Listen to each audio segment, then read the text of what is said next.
আসসালামু আলাইকুম। ব্যবস্থাপনা বিভাগের সম্মান শ্রেণীর চতুর্থ বর্ষের ছাত্রছাত্রীদেরকে আমার এই অনলাইন ক্লাসে স্বাগত জানাচ্ছি। আজকের বিষয় ব্যাংক ব্যবস্থাপনা। আমরা সূচনা অধ্যায়ে রয়েছি। আজকে আমাদের পঞ্চম লেকচার। আজকে 18/8/2020। তো সবাইকে স্বাগত জানাচ্ছি আমার এই অনলাইন ক্লাসে।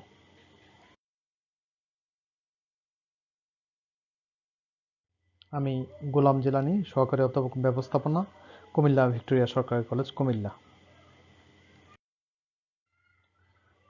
এই করোনাকালীন মহাবৈশ্বিক দুর্যোগপূর্ণ সময়ে তোমাদের সবার সুস্থতা কামনা করছি, ফুলেল শুভেচ্ছা জানাচ্ছি। আশা করি তোমরা সবাই বাসায় আছো এবং নিয়মিত লেখাপড়া করছো এবং আমাদের এই অনলাইন ক্লাসগুলো সবাই অনুসরণ করছো এবং তোমরা সবাই উপকৃত হচ্ছ। তোমাদের সবার সুস্বাস্থ্য এবং মঙ্গল কামনা করে আজকের ক্লাস শুরু করছি।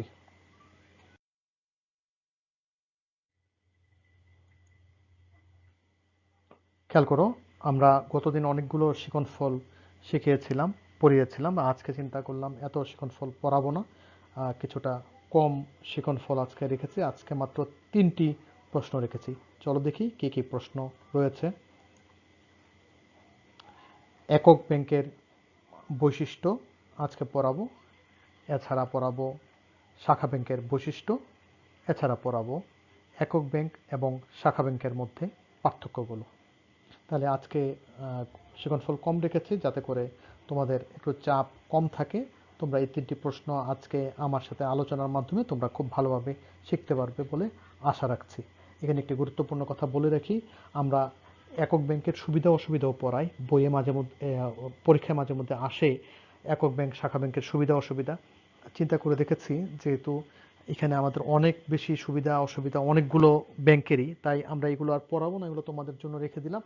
শুধু বৈশিষ্ট্যগুলো যেহেতু ইউনিক থাকে, অনন্য থাকে, তাহলে এগুলো একটু আলোচনা করলেই তোমরা সুবিধা এবং অসুবিধাগুলো নিজেরাই পারবে।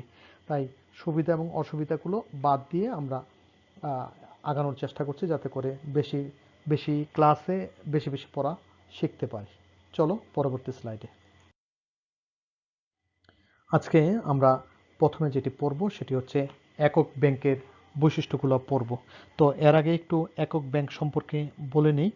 একক ব্যাংকিং পদ্ধতিতে ব্যাংক ব্যবসায় একটিমাত্র অফিস কর্তৃক পরিচালিত হয়, অর্থাৎ একক ব্যাংকিংয়ে একটিমাত্র কেন্দ্রীয় অফিস থাকে, কোনো শাখা অফিস থাকে না। কেন্দ্রীয় অফিস ব্যাংকের সমস্ত কাজ সম্পন্ন করে, সমস্ত কর্মচারী একই অফিসে কাজ করে। এখানেই ব্যবস্থাপকগণ বিভিন্ন বিষয়ে সিদ্ধান্ত গ্রহণ করেন এবং আদেশ নির্দেশ প্রদান করেন। একক ব্যাংকিংয়ের কার্যাবলী একটি নির্দিষ্ট অঞ্চলে সীমাবদ্ধ থাকে, এজন্য এটাকে স্থানীয় ব্যাংকিং ও বলা হয়। আমেরিকা যুক্তরাষ্ট্রের এর আধিক্য লক্ষণীয়, তাই অনেকে একে আমেরিকান বা যুক্তরাষ্ট্রীয় ব্যাংকিং পদ্ধতি নামে অভিহিত করে থাকেন। মার্কিন যুক্তরাষ্ট্রে ছোট বড় সকল শহরে এই ধরনের একক ব্যাংক লক্ষ্য করা যায়। এগুলো নিজ নিজ এলাকায় স্বাধীনভাবে ব্যাংকিং কার্যক্রম পরিচালনা করে। আর পরিশেষে আমরা বলতে পারি একক ব্যাংকিং বলতে এমন এক ধরনের ব্যাংক ব্যবস্থাকে বোঝায় যেখানে একটিমাত্র ব্যাংক তার স্বাধীন সত্তা বজায় রেখে কোনো প্রকার শাখা অফিস ব্যতীত একটিমাত্র অফিসের মাধ্যমে নির্দিষ্ট এলাকায় ব্যাংক ব্যবসা পরিচালনা করে। যে ব্যাংক এরূপ ব্যবসায় নিয়োজিত থাকে তাকে একক ব্যাংক বলে। শিক্ষণফলে একক ব্যাংক কাকে বলে এটি ছিল না, কিন্তু বৈশিষ্ট্য পড়ানোর আগেই আমরা এটি পড়িয়ে ফেললাম। তাই আশা করি আমার সুপ্রিয় শিক্ষার্থীরা একক ব্যাংক সম্পর্কে একটি ভালো ধারণা পেয়েছো। তাহলে চলো আমরা একক ব্যাংকের বৈশিষ্ট্যগুলো আলোচনা করি। একক ব্যাংকের 1 নম্বর যে বৈশিষ্ট্য সেটি হচ্ছে একক ব্যাংকিং ব্যবস্থায় এর পরিচালনা কার্যক্রম একক অফিসের অভ্যন্তরে সীমাবদ্ধ থাকে, অর্থাৎ ব্যাংক কর্মীগণ কেন্দ্রীয় প্রশাসনের আওতায় বা কাছে থেকে দায়িত্ব পালন করে। 2 নম্বর হচ্ছে শাখা অফিসের অস্তিত্বহীনতা। একক ব্যাংকের কোনো শাখা অফিস থাকে না। শাখা অফিস খোলা হলে একক ব্যাংক তার স্বাতন্ত্র্য হারিয়ে ফেলে। এরূপ অফিসের মধ্যেই ঊর্ধ্বতন ও ব্যাংক কর্মীগণ কার্যক্রম পরিচালনা করে। 3 নম্বরটি হচ্ছে সীমিত কার্য এলাকা। একক ব্যাংকের শাখা অফিস থাকে না বলে তা একটিমাত্র নির্দিষ্ট অঞ্চলে বা এলাকায় ব্যবসা পরিচালনায় বাধ্য হয়, ফলে এর কার্যক্ষেত্র সবসময় সীমিত এলাকায় কেন্দ্রীভূত থাকে। 4 নম্বর যে বৈশিষ্ট্য, সীমাবদ্ধ কার্যক্রম। নির্দিষ্ট এলাকায় কাজ করতে হয় বলে একক ব্যাংক বিভিন্ন ধরনের বৈচিত্র্যপূর্ণ কার্যক্রমে অংশগ্রহণ করতে পারে না, ফলে ব্যাংকিং কার্যক্রম সীমিত পরিসরের মধ্যে গণ্ডিবদ্ধ থাকে। 5 নম্বর বৈশিষ্ট্য হচ্ছে কার্যের স্বাধীনতা। একক ব্যাংক নিজ কাজে পূর্ণ স্বাধীনতা ভোগ করে। প্রধান অফিসের কোনো নিয়ন্ত্রণ না থাকায় এর কর্মকর্তাগণ নিজস্ব বিচার বিবেচনা অনুযায়ী নিজ এলাকায় স্বাধীনভাবে ব্যাংকিং কার্য পরিচালনা করে। 6 নম্বর হচ্ছে কর্মচারীদের কেন্দ্রীয়করণ। একক ব্যাংকের সব কর্মচারী একই অফিসে কাজ করে। শাখা থাকে না বলে তাদেরকে স্থানান্তর বা বদলির কোনো সুযোগ থাকে না, ফলে নির্দিষ্ট অফিসের মধ্যেই তাদের সারা জীবনে কাজ করতে হয়। 7 নম্বর পয়েন্টটি হচ্ছে সিদ্ধান্ত গ্রহণে কেন্দ্রিকতা। একক ব্যাংক ব্যবস্থায় এককেন্দ্রিক সরকারের মতো প্রধান কার্যালয়ে ব্যবস্থাপক ও প্রশাসকগণ বিভিন্ন বিষয়ে সিদ্ধান্ত গ্রহণ করে থাকেন, ফলে এরূপ ব্যাংক ব্যবস্থায় দ্রুত সিদ্ধান্ত গ্রহণ করা যায়। 8 নম্বর পয়েন্টটি হচ্ছে ক্ষুদ্রায়তন প্রতিষ্ঠান। ব্যাংকিং জগতে একক ব্যাংক ক্ষুদ্রায়তন প্রতিষ্ঠান হিসাবে গণ্য।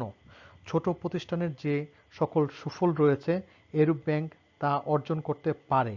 দূরবর্তী অঞ্চলে অর্থ স্থানান্তর এরূপ ব্যাংক যোগাযোগ ব্যাংকের সহযোগিতা নেয়। এক্ষেত্রে ওই ব্যাংকগুলোকে কানেক্টিং ব্যাংক বলা হয়ে থাকে। তাহলে আমরা শিখে ফেললাম একক ব্যাংকের বৈশিষ্ট্যগুলো। এরপরে আমরা আজকে যে দ্বিতীয় যে পাঠ্যটি শাখা ব্যাংকের বৈশিষ্ট্য, সেটি এখন পড়ব।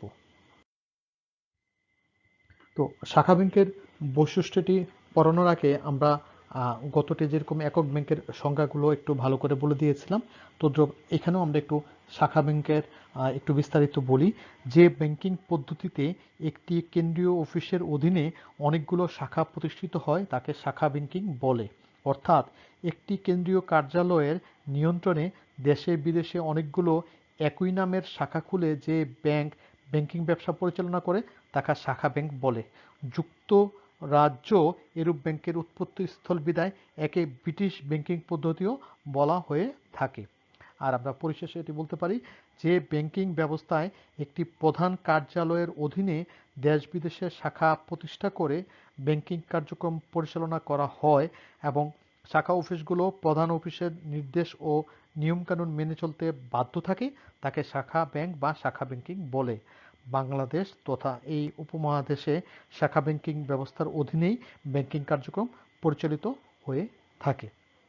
তাহলে আমরা শাখা ব্যাংকের সংজ্ঞাটা একটু বিস্তারিতভাবে বলে দিলাম, তাহলে তোমরা বুঝে নিতে পেরেছো এবং এটি ভালোভাবে লিখতে পারবে বলে আমি আশা করি। এখন আসো দেখি শাখা ব্যাংকের বৈশিষ্ট্যগুলো কী কী রয়েছে। তো 1 নম্বর যে বৈশিষ্ট্য সেটি হচ্ছে শাখা অফিসের অস্তিত্ব। শাখা ব্যাংকিং ব্যবস্থায় একই ব্যাংকের অনেকগুলো শাখা অফিস থাকে। এসব শাখা দেশের অভ্যন্তরে কিংবা বিদেশের যে কোনো স্থানে যথাযথ কর্তৃপক্ষের অনুমতি নিয়ে স্থাপন করা যায়। শাখার সংখ্যা বিচার করে এরূপ ব্যাংকের সামর্থ্য বিচার করা যেতে পারে। 2 নম্বর যে বৈশিষ্ট্য সেটি হচ্ছে শাখা নামের অভিন্নতা। সবগুলো শাখা অফিসের নাম একইরূপ থাকে। শাখা অফিসের ঠিকানা ভিন্ন হলেও ব্যাংকের নাম একই স্টাইলে সাইনবোর্ডে লেখা হয়। যেমন সোনালী ব্যাংক বাংলাদেশের ভিতরে ও বাইরে যত শাখা খুলেছে সবগুলোতে সোনালী ব্যাংক নামেই পরিচিত, অন্য কোনো নামে নয়। 3 নম্বর যে বৈশিষ্ট্য সেটি হচ্ছে কেন্দ্রীয় ব্যাংকের সাথে সুসম্পর্ক। এরূপ ব্যাংক ব্যবস্থায় প্রধান অফিসের সাথে কেন্দ্রীয় ব্যাংকের একটি প্রত্যক্ষ সম্পর্ক গড়ে ওঠে। এর ফলে পারস্পরিক সহযোগিতার ভিত্তি সম্প্রসারিত হয়। কেন্দ্রীয় ব্যাংকের মাধ্যমে অর্থনীতির উপর সরকারেরও কার্যকর মাত্রায় নিয়ন্ত্রণ বজায় থাকে। 4 নম্বর যে পয়েন্ট সেটি হচ্ছে নিয়ন্ত্রণ। শাখা অফিসগুলো প্রধান কার্যালয় কর্তৃক নিয়ন্ত্রিত হয়। এরূপ কার্যালয় ব্যাংক ব্যবসায়ের নীতিমালা প্রণয়ন করে এবং শাখাগুলো এসব নীতি বাস্তবায়ন করে। শাখা অফিসগুলোকে তাদের কাজের রিপোর্ট যথানিয়মে প্রধান অফিসে পাঠাতে হয় এবং প্রয়োজনীয় নির্দেশনা ও অনুমোদন গ্রহণ করতে হয়। 5 নম্বর যে পয়েন্টটি সেটি হচ্ছে শাখা প্রশাসনে স্বায়ত্তশাসন। সাধারণত শাখা অফিসগুলোকে অফিস ব্যবস্থাপনা সংক্রান্ত বিষয়ে স্বাধীনতা দেওয়া হয়। এছাড়া ঋণদান ও বিনিয়োগের ক্ষেত্রেও এরূপ শাখা সীমিত স্বায়ত্তশাসন ভোগ করে। শাখা ব্যবস্থাপক প্রধান অফিস প্রদত্ত ক্ষমতা সীমার মধ্যে থেকে শাখা অফিসের ব্যবস্থাপনা কার্য পরিচালনা করে। 6 নম্বর যেটি বৈশিষ্ট্য সেটি হচ্ছে নীতি প্রণয়ন। ব্যাংকিং নীতি প্রণয়নের ব্যাপারে শাখা অফিসগুলোর কোনো ভূমিকা থাকে না। এর দায়িত্ব পুরোপুরি প্রধান অফিসের। তবে নীতিমালা প্রণয়নের পূর্বে প্রধান কার্যালয়ের কর্মকর্তারা শাখা ব্যবস্থাপকদের সাথে প্রয়োজনীয় আলাপ আলোচনা করতে পারেন। 7 নম্বরটি হচ্ছে সুদের হারের সমতা। একই ব্যাংকের বিভিন্ন শাখা যে অঞ্চলেই অবস্থিত হোক না কেন, প্রধান অফিস নির্দেশিত একই হারে আমানতের ওপর সুদ প্রদান ও ঋণের ওপর সুদ আদায় করে। এতে সারা দেশে সার্বিকভাবে সকল ব্যাংকেই মোটামুটি সুদের হার সমতা প্রতিষ্ঠিত হয়। 8 নম্বর যেটি বৈশিষ্ট্য সেটি হচ্ছে ঋণ দান। এরূপ ব্যাংক ব্যবস্থায় শাখা অফিসগুলো প্রধান কার্যালয়ের নির্দেশ ও নিয়ম নীতি মাফিক ঋণ মঞ্জুর করে। কোনো ঋণগ্রহীতা ঋণের আবেদন করলে এবং তা শাখা ব্যবস্থাপকের কর্তৃত্বের সীমার বাইরে হলে শাখা অফিস প্রয়োজনীয় সুপারিশ সহ তা প্রধান অফিসে প্রেরণ করে। প্রধান অফিস মঞ্জুর করলেই শাখা অফিস ঋণ দেয়। 9 নম্বর যে বৈশিষ্ট্য সেটি হলো কর্মী প্রশাসন, পার্সোনেল অ্যাডমিনিস্ট্রেশন। শাখা অফিসগুলো নিজেদের মর্জি অনুযায়ী কর্মী নিয়োগ, পদোন্নয়ন, বহিষ্কার বা কাউকে বদলি করতে পারে না।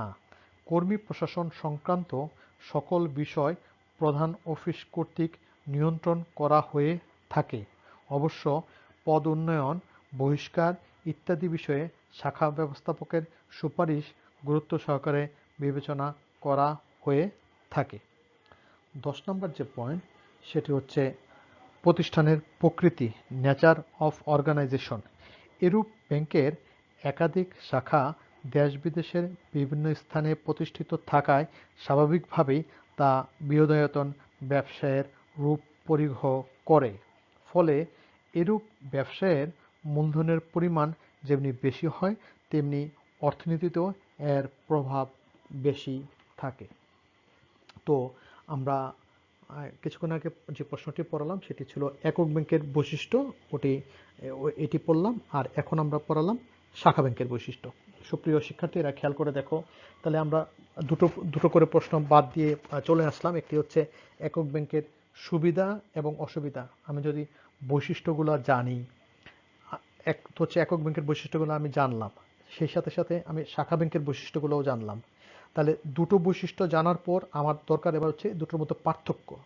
আমি দুটোর মধ্যে পার্থক্যগুলো একটু শিখে নিলাম। তাহলে সুবিধা এবং অসুবিধাগুলো আমার বলতে বেশি অসুবিধা হবে না।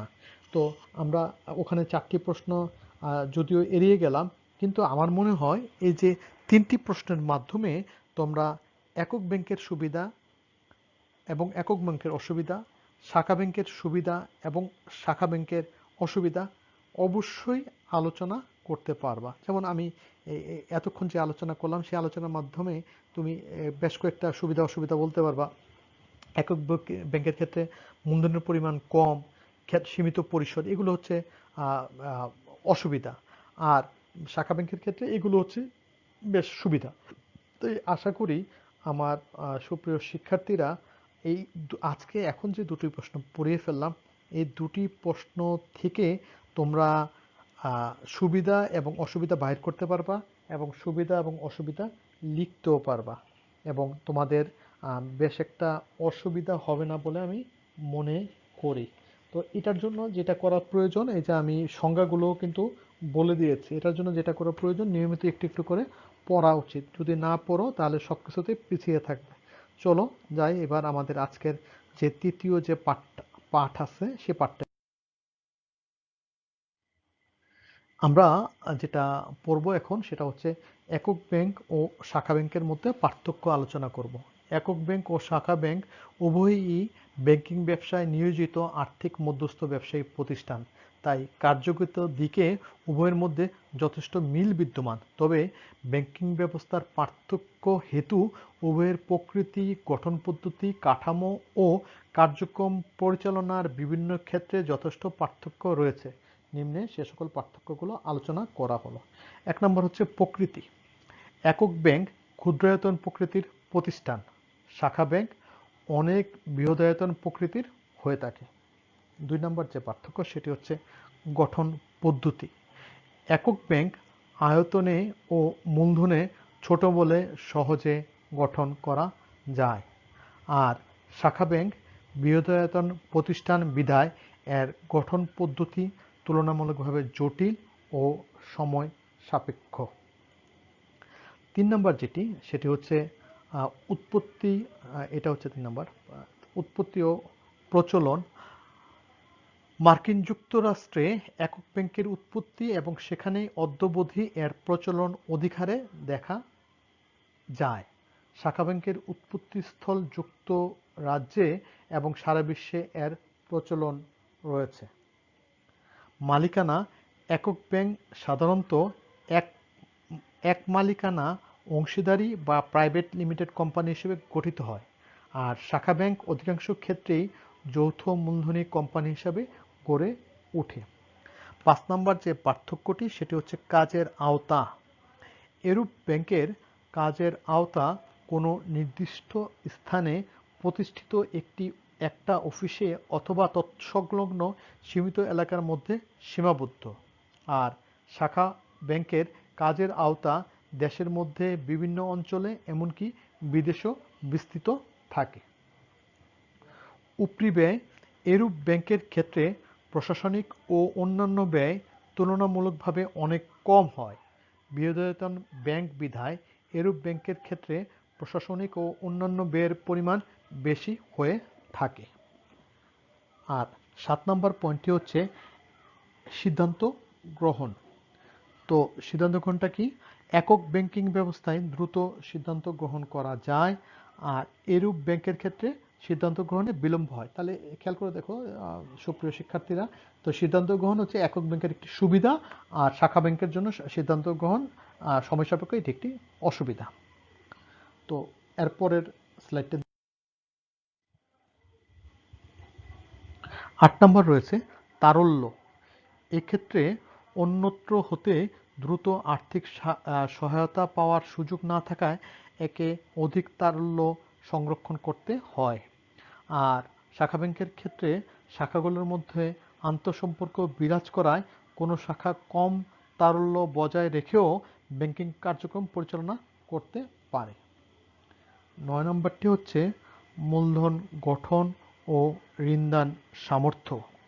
ক্ষুদ্রায়তন প্রতিষ্ঠান বিধায় স্বভাবতই একক ব্যাংকের মূলধন গঠন ও ঋণদান ক্ষমতা শাখা ব্যাংকের তুলনায় কম, আর এরূপ ব্যাংকের মূলধন গঠন ও ঋণদান ক্ষমতা তুলনামূলকভাবে অনেক বেশি। 10 নম্বর হচ্ছে ঋণ নিয়ন্ত্রণে ভূমিকা। দেশের সামগ্রিক ঋণের পরিমাণ নিয়ন্ত্রণে একক ব্যাংকের ভূমিকা অতি নগণ্য। শাখা ব্যাংকগুলোর ঋণের পরিমাণ নিয়ন্ত্রণের ক্ষেত্রে উল্লেখযোগ্য ভূমিকা রয়েছে। 11 নম্বর যে পার্থক্যটি সেটি হচ্ছে কার্য নিয়ন্ত্রণ। একক ব্যাংক ব্যবস্থায় ব্যাংকের ঊর্ধ্বতনের পক্ষে ব্যাংকের কার্যক্রম নিয়ন্ত্রণ সহজ, তবে কেন্দ্রীয় ব্যাংকের পক্ষে একক ব্যাংকগুলোর নিয়ন্ত্রণ বেশ কষ্টের। আর শাখা ব্যাংকের ক্ষেত্রে প্রধান অফিসের পক্ষে দূর দূরান্তের শাখাগুলো নিয়ন্ত্রণ বেশ কষ্টকর, তবে কেন্দ্রীয় ব্যাংকের পক্ষে ব্যাংকগুলো নিয়ন্ত্রণ সহজ। 12 নম্বর পয়েন্টটি হচ্ছে মুনাফার পরিমাণ। একক ব্যাংকের মোট মুনাফা কত কম মনে হলেও বিনিয়োগগত মূলধনের তুলনায় তা অধিক হতে পারে। শাখা ব্যাংকের ক্ষেত্রে শাখাভিত্তিক মুনাফার পরিমাণ কম হলেও স্বভাবতই মোট মুনাফা একক ব্যাংকের তুলনায় বেশি হয়ে থাকে। 13 নম্বর পয়েন্টটি হচ্ছে অর্থ স্থানান্তর। এরূপ ব্যাংক সরাসরি এক স্থান থেকে অন্য স্থানে অর্থ স্থানান্তর করতে পারে না। এজন্য অপর ব্যাংকের শরণাপন্ন হতে হয়। শাখা ব্যাংকগুলো তাদের শাখা নেটওয়ার্কের মাধ্যমে খুব সহজেই ও দ্রুততার সাথে দেশের অভ্যন্তরে ও বিদেশের যে কোনো স্থানে অর্থ প্রেরণ করতে পারে। আজকের শেষ যে পয়েন্ট সেটি হচ্ছে শ্রম বিভাগ। একক ব্যাংক ক্ষুদ্র প্রতিষ্ঠান হওয়ার কারণে শ্রম বিশেষীকরণ ও শ্রম বিভাগ তেমন ফলপ্রসূ হয় না। এরূপ ব্যাংকের ক্ষেত্রে অর্থাৎ শাখা ব্যাংকের ক্ষেত্রে শ্রম বিশেষীকরণ ও শ্রম বিভাগের সুযোগ অনেক বেশি থাকে। উপরোক্ত পার্থক্যের আলোকে পরিশেষে বলা যায়, পরিচালনাগত সুবিধা ও স্থানীয় চাহিদা পূরণের অধিক সক্ষমতা ছাড়া আর সকল বিচারেই শাখা ব্যাংক একক ব্যাংক অপেক্ষা উত্তম বলে বিবেচিত। বৃহদায়তন ব্যবসায় জগতে সম্প্রসারিত ব্যাংকিং সেবা প্রদানে শাখা ব্যাংক উত্তম বিবেচিত হওয়ায় বিশ্বে এরূপ ব্যাংক ব্যবস্থাই অধিক জনপ্রিয়। তো আজকে আমরা তোমাদেরকে 3টি প্রশ্ন পড়ালাম এবং 3টি প্রশ্ন এইমাত্র আমরা পড়িয়ে শেষ করলাম। আশা করি আমার সুপ্রিয় শিক্ষার্থীরা মনোযোগ দিয়ে এই 3টি প্রশ্ন শুনেছ। আজকে ইচ্ছা করেই আরও একটি প্রশ্ন পড়াতে পারতাম, কিন্তু কেন যেন মনে হলো যে একটি অনলাইন লেকচার যদি অনেক বেশি লম্বা হয়ে যায়, আমাদের যে কোমলমতি ছাত্রছাত্রীরা আছে তারা হয়তো বা মনোযোগ হারাতে পারে। তো মনোযোগ ধরে রাখার জন্য আজকে 3টি প্রশ্ন তোমাদের উদ্দেশ্যে আজকে পড়ালাম। আর তোমাদেরকে একটি কথা আগেও বলেছি, আবারও বারবার বলছি যে এই বৈশ্বিক মহামারীর সময়টাতে আমরা সবাই বাসায় অবস্থান করছি এবং এই বাসায় অবস্থানের ক্ষেত্রে তোমাদের জন্য আমাদের আহ্বান যে বসে না থেকে একটু একটু করেও যদি তোমরা নিয়মিত পড়ো তাহলে এগিয়ে থাকবা। আর যদি পড়া থেকে দূরে থাকো, অর্থাৎ আগামী দিন পড়বো, সেই আগামী দিন তোমার জীবনে আর কখনো হয়তো আসবে না। যখন পরিস্থিতি একটু স্বাভাবিক হবে, কলেজ খুলে দিবে, তখন আমাদের হাতে বেশি একটা সময় থাকবে না। তাই তোমাদের প্রতি আমাদের আহ্বান যে তোমরা আমাদের অনলাইন লেকচারগুলো একটু অনুসরণ করো এবং এই লেকচারগুলো থেকে তোমরা পড়ালেখাটায় ধাবিত হও, পয়েন্ট ফুটনোট নাও এবং বইয়ের সাথে মিলিয়ে দেখো এবং নিয়মিত পড়ালেখা করতে থাকো। তাহলে তোমরা জীবনে এগিয়ে যাবা। একটি কথা মাথায় রাখতে হবে সব সময় যে অনার্স লাইফের সম্মান শ্রেণীর তোমরা চূড়ান্ত বর্ষে অবস্থান করছো। চূড়ান্ত বর্ষের ফলাফল তোমার সামগ্রিক ফলাফলকে প্রভাবান্বিত করবে। আর তাই এই বছর 9টি পেপার রয়েছে। এই 9টি পেপার অবশ্যই ভালো করতে হবে। আর ভালো করার জন্য 9টি পেপারে ভালো করার জন্য পড়ালেখার বিকল্প কিছু নেই। তাই আমরা বারবার বলছি যে একটু একটু করে হলেও নিয়মিত সবগুলো বিষয়ই পড়তে থাকো। আর আমাদের গ্রুপে তোমরা চোখ রাখো, এখানে আমরা যে রুটিন রয়েছে সেই রুটিন মাফিক আমরা ক্লাসগুলো আপলোড করছি যাতে করে তোমাদের সুবিধা হয়। এছাড়া এছাড়া আমরা গ্রুপে টপিকস অনুযায়ী অর্থাৎ প্রথম বর্ষ, দ্বিতীয় বর্ষ, তৃতীয় বর্ষ এবং চতুর্থ বর্ষ অনুযায়ী তোমাদের এই অনলাইন ক্লাসগুলোকে ভাগ করে রেখেছি। তো তোমরা যারা চতুর্থ বর্ষে রয়েছো, তোমরা সহজেই টপিকস অনুযায়ী সরাসরি চতুর্থ বর্ষে গেলেই সকল ক্লাসগুলোই তোমরা সহজে দেখতে পারবা এবং সেখান থেকে তোমরা উপকার পাবা।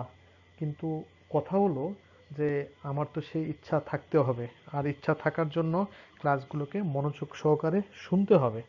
তো তোমাদের সবার কল্যাণ কামনা করছি।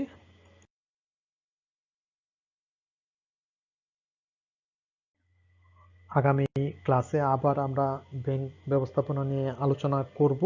সূচনা অধ্যায় একটি বড় অধ্যায়, এখানে অনেকগুলো টার্ম রয়েছে যেটা পরবর্তীতে আছে, পরবর্তীতে আমরা সেগুলো আর পড়াবো না। তো এখন যেহেতু এখানে অনেকগুলো গুরুত্বপূর্ণ ম্যাটার রয়েছে, সেই বিষয়গুলো আমরা এখানে পড়িয়ে নিই। সূচনা চ্যাপ্টার হয়তো আরো 2-3টা ক্লাস লাগবে, এরপরে আমরা অন্য চ্যাপ্টারগুলোতে যাব।